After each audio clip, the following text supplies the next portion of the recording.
Ayun, mga ka-arko, umpisahan natin yung pag-i-ere para mapapaksak natin yung mga greens na yan. Yan po, yan.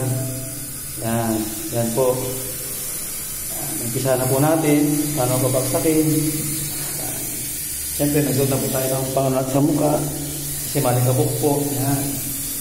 Ito po yung unang-unang ginagawa. Papaksakin yung mga nakasabi sa mga singit-singit.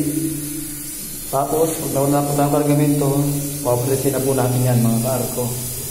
Papakita ko po sa inyo kung paano po ginagawa.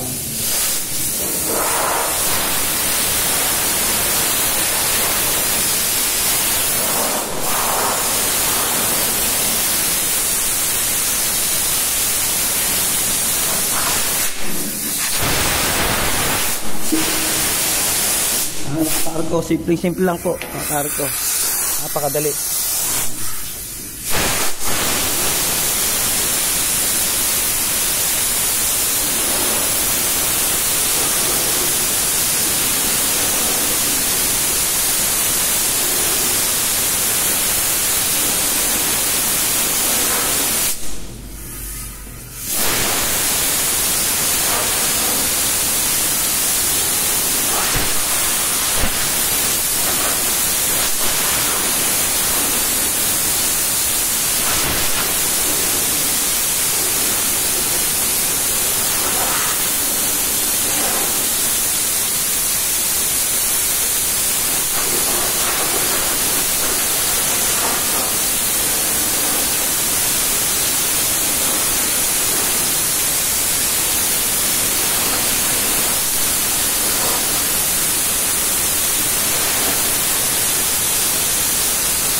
Alright mga ka-arko, ganoon lang po, simple.